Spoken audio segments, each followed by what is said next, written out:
זהו הצעד שנעבוד עליו היום. הוא נקרא cut to 3.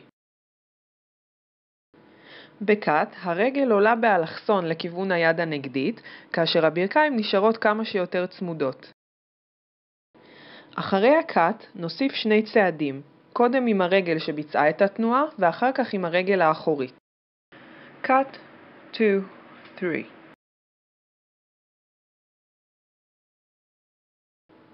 נקפוץ משתי הרגליים ונביא את הרגל בזריזות לכיוון היד הנגדית. ננחת על הרגל האחורית ונבצע את שני הצעדים.